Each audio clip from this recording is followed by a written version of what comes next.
Hey, so I know this is dark and dingy, but I'm in a phone booth in a workspace in London. I know you don't really care, but I just need to explain why it's so dark in the background. So let's get straight into it.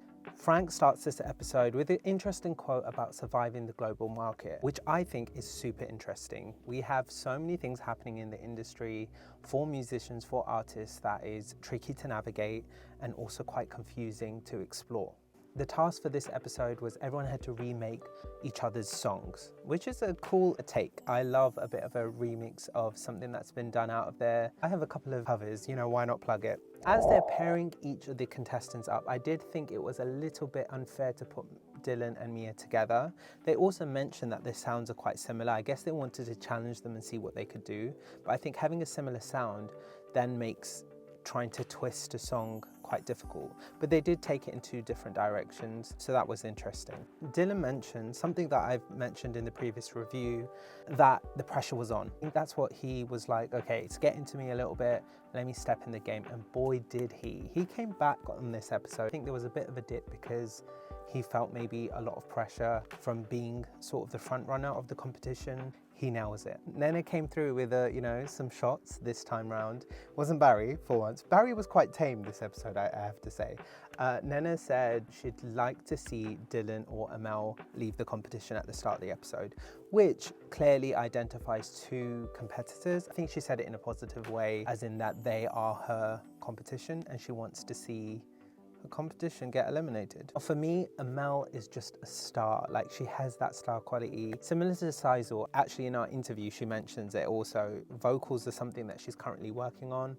I think Amel has the total package. She has a look, she stands out. She has a really big personality, and I think she's very honest with her opinion, which is quite refreshing for somebody getting into the music scene. I think sometimes you feel like you need to be reserved and you need to hold back, and her vocals are incredible. So for me, she's a star, and obviously I'm going to get to the end of the episode. I'm kind of gutted that one of my favorites gone, but she's definitely one of the front runners. I think what's interesting about her, she knows exactly what she wants for her TikTok, what she wants for her socials, what image she wants to put out, her sound sonically. So actually, I don't think there is a lot of work that she needs to do being an artist already, and now just needs a platform to kind of level up and elevate that. Barry too. When Barry and Nena went in to meet the producer, who is Trey Jean-Marie, he's done some amazing records.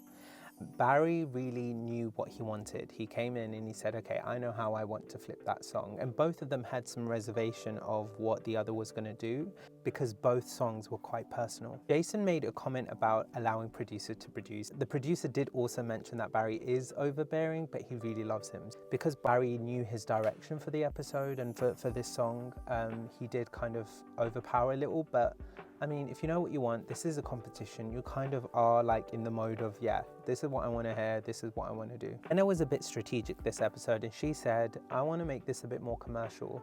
Whereas I think sonically, she has her sound and she knows what she's doing. I think she thought strategically, let me change Barry's song, which is, again, I think they've all kind of said he's less commercial. She flipped that song and tried to make it as commercial as possible. So I think that was a really, really intelligent move. Now, Mia didn't push as much as the others, and I have to say, Mia's nervousness around producers is very relatable. You really need to build a rapport, and you really need to be comfortable with saying, actually, I want this and I want that, especially when you're in a competition. Imagine working with some relatively high-profile producers. You are going to feel a bit nervous giving them direction on what to do when they are the experts. Of course, that is kind of a bit of a learning curve when it comes to confidence. You need to definitely put some input out there, but I totally related to her nervousness. Like, it is nerve-wracking. I do have to say, Amel and Barry did add a little bit of pressure to Mia when Mia came back and sat on the couch during their performances of the song. I think she was already nervous, and then those comments did make her feel a bit more nervous and more kind of like, oh, I fucked this up. So I did feel really bad for Mia this episode. When it comes to the performances, Nena got emotional after she performed her song, or her version of Barry's song. She absolutely smashed it. Again, what I really love is she did some up-tempo stuff, which I didn't think was kind of in her ballpark and what maybe she would do moving forward. But it was nice to see her show the judges, like, actually, you can't box me and I actually can do quite a bit. But Amel is savage. She said, wasn't that special. It really wasn't that special, which was a bit of a catty comment, but you know what? Fair play to her. She said, you know what, I'm going to say what I feel. Despite the nervousness that Mia felt at the start of the episode, I really think that she smashed her performance. She is an incredible vocalist, and if you are watching the reviews, Mia, like generally, after Akeem, I definitely would say Mia is like one of the best vocalist there. She is quite similar to Akeem in the sense that they both like hold back on their personality and their performance side of things. It's one of those things like where great artists really are reserved in what they have and what they've got. You don't really need to shout about your skills to show your skills. So I think they both have this little bit of like nervousness around owning themselves as artists. I will say, obviously in the episode, she fumbled right at the start and she said, oh, I kind of messed up the lyrics, can I start again? Just like the judges, I honestly didn't think that anyone would have noticed, but I also understand that sometimes when you mess up, it kind of is like a snowball effect. You're like looped out of it and then you're like, oh, we're getting the other lyrics and I wanted to do that part. Again, I feel like the judges are just gonna hook on to anything at this point, and that's what they did. Dylan was amazing too, and I'm so happy to see his confidence come back up since the last few episodes. However, the judges said it was good, not great. So again, it was mixed reviews, but I think again, this is one of those things where he smashed it right at the beginning and now he has to live up to that. But I honestly thought he did an incredible job with the song. Akeem struggled with the lyrics. He was a little bit pitchy. The nerves got to him. I think that actually the competition got to him a little bit. What, Amel was the new Barry this episode. She snaked on him. She actually snaked on him. And she said, oh no, you forgot my lyrics, and that was my favorite point. I don't think anyone would have noticed if she hadn't said that. So a little bit of snake move. Nakeem kind of was like, you know what, I see you, I see what you're doing. And he also said her version was like something he would see on a fried chicken ad.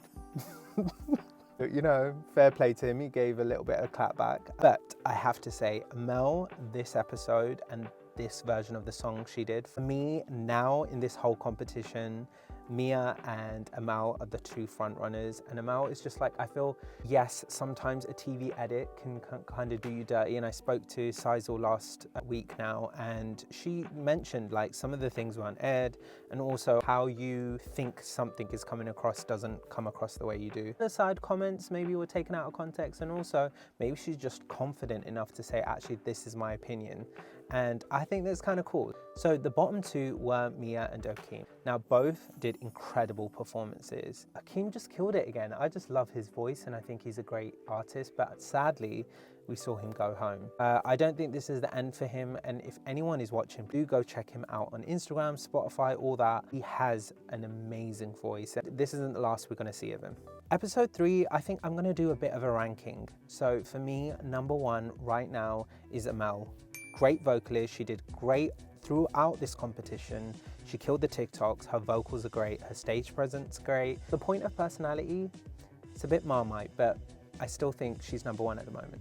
Number 2, obviously, I don't think a lot of people would agree, but Mia for me is, despite the fumbling and the nervousness and the shyness, I think she's number 2 in the ranking.